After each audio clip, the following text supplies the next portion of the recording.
Olá, boa noite. Você vai ver no Brasil TV. Motoristas com sinais de embriaguez causam acidentes no Tocantins. A polícia encontra meia tonelada de cocaína no ônibus que transportava estudantes em Goiás. Um idoso tenta há 1 ano recuperar a aposentadoria. O benefício foi cancelado porque ele tem o mesmo nome de um morto. Você também vai ver.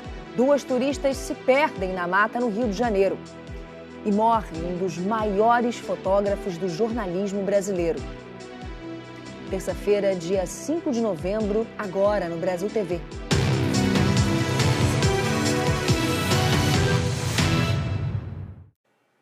Dois acidentes no norte do Tocantins assustaram os moradores e causaram prejuízos. Os motoristas tinham sinais de embriaguez. No local do acidente, rastros da destruição. Além do buraco na parede, peças do carro que ficaram para trás. Imagens que circulam nas redes sociais mostram o veículo ainda dentro da igreja.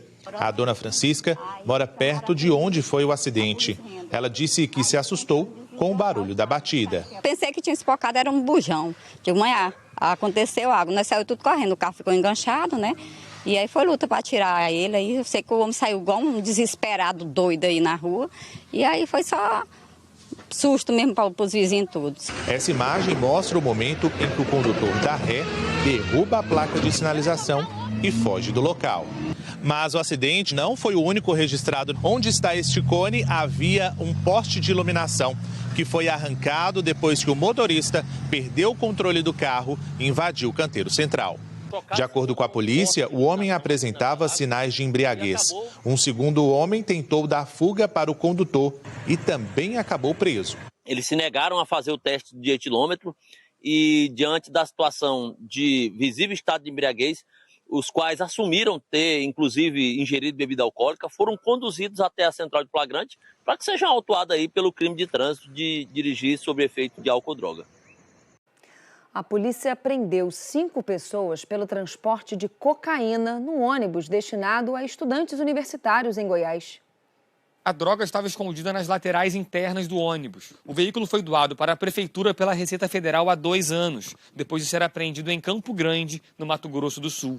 Ele era usado para transportar estudantes universitários de Novo Planalto até Porangatu, a 50 quilômetros de distância. Há uma grande possibilidade desse ônibus já ter sido entregue e doado para a prefeitura com drogas no interior, em locais escondidos. O ônibus estava nessa oficina, às margens da BR-153, há cerca de 1 mês.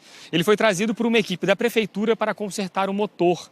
Os mecânicos desconfiaram de homens que vieram até aqui perguntar sobre o veículo e chamaram a polícia, que chegou bem na hora em que os suspeitos estavam transportando a droga do ônibus para um carro e uma van.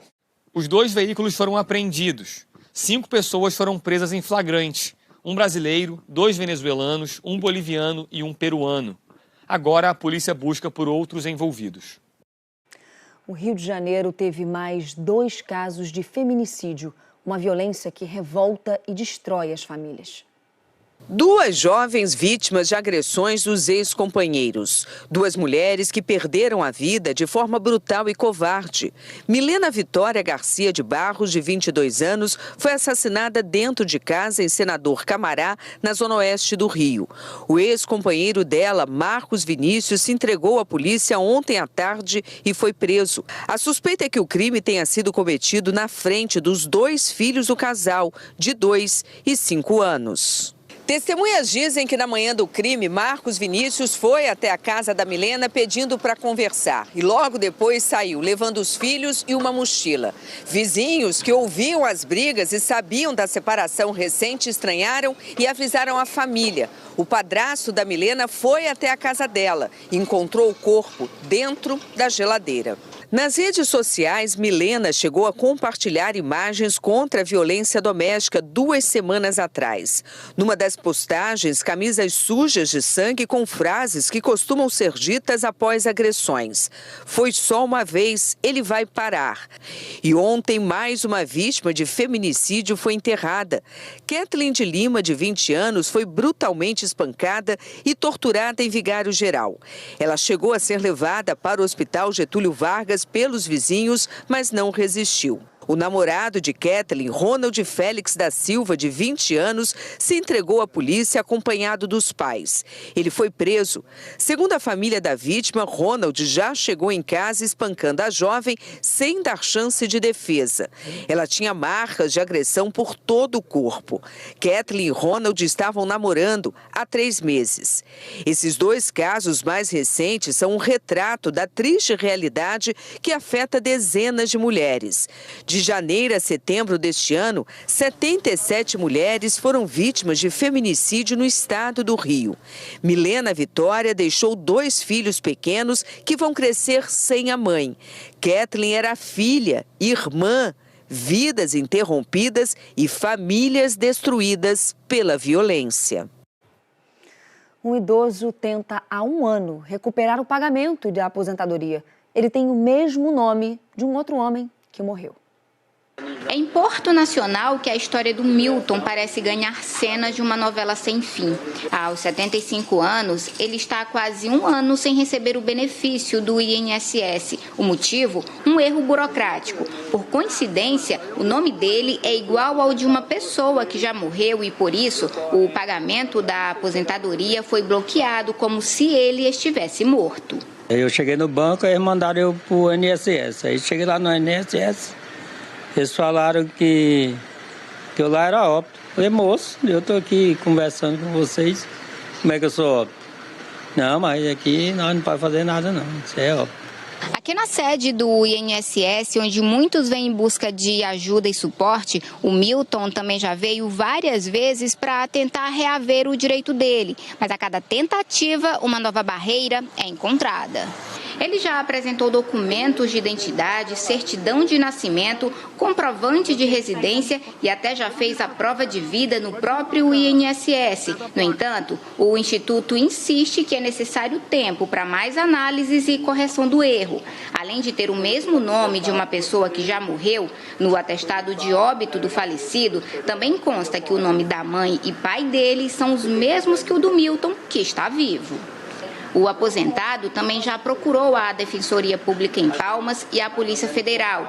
Quem o ajuda é a Flávia, filha dele. Por causa da demora, tiveram que contratar um advogado. Teve uma movimentação no processo e que o INSS tem até dia 25/11 para dar uma resposta, o porquê de não estar liberando o pagamento dele, sendo que já foi comprovado com prova de vida, documentação exigidas, tudo que eles pediram a gente cumpriu. Na conta do banco, o saldo está zerado.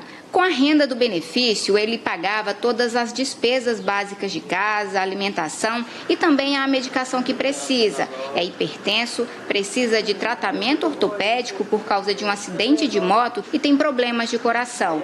Os remédios ele tem conseguido receber nos postinhos de saúde, mas para as outras despesas, vive de favores e da ajuda dos familiares. Ele aguarda com esperança e cansaço. É constrangedor, porque ele trabalhou a vida toda, para hoje ele está numa vida tranquila e não, ele está dependendo da gente e coisa que ele nunca fez, porque ele sempre teve o dinheiro dele, ele sempre contribuiu com o INSS para ter uma vida sossegada na idade que ele está, só que não é o que está acontecendo. Meu CPF não é igual ao dele, minha identidade não é igual ao dele, o número não é o mesmo.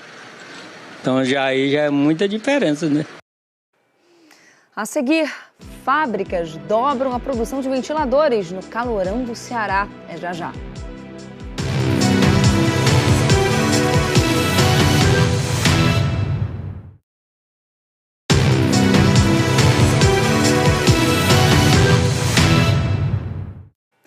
O fotógrafo Evandro Teixeira, um dos maiores nomes do jornalismo brasileiro, morreu aos 88 anos depois de complicações decorrentes de uma pneumonia.